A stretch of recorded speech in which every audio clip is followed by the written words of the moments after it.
ఇంకా కట్టలేదు. మళ్ళీ ఎందుకంటే మాకు ఫ్లైఓవర్ది కూడా ప్రాబ్లం ఉంది కాబట్టి అట్లా తిరిగి రాలేదు. ఆ ఏరియా కూడా మొత్తం లేని వాళ్ళు ఉంటారు, అక్కడ ఉండాలనేసి. ఇక్కడ కూడా ఇంకొక హాస్పిటల్ పెట్టినా కానీ అందులో కూడా ఫ్రిడ్జ్ అది వచ్చింది అని చెప్తారు.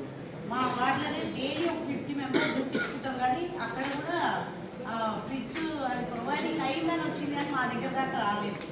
అది కూడా మీరు కొంచెం దృష్టిలో పెట్టుకోవాలి. మళ్ళీ వీళ్ళు చెక్ చేసే ఎక్విప్మెంట్ కూడా రావట్లేదు. కొంచెం వాళ్ళు చెక్ చేసేది రావట్లేదు అంటే కొంచెం ఎవరైనా ప్రొవైడ్ చేసి మీకు కొంత డబ్బులతో కొంతవరకు ఇప్పించగలుగుతాం కానీ అన్నీ చేయలేం కదా సార్. అందుకని కొంచెం దృష్టిలో పెట్టుకొని అది చేయాలి. మళ్ళీ ఇంకొకటి మన హాస్పిటల్లో చాలా డెలివరీస్ అవుతుంటాయి.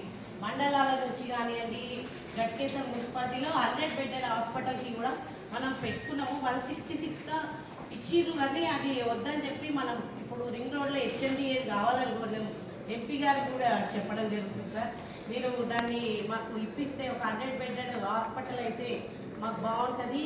అక్కడ ఇప్పుడు విలీన గ్రామాలు కూడా అయినాయి కాబట్టి ఇక్కడ ఉన్న దానికి సరిపోవట్లేదు.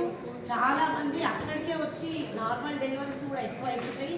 ఇక్కడ చేయలేము, బెడ్డెడ్స్ తక్కువనే అని కూడా సిటీ దాకా కూడా పంపించడం జరుగుతుంది. దాన్ని కొంచెం దృష్టిలో పెట్టుకోవాలని. Thank you.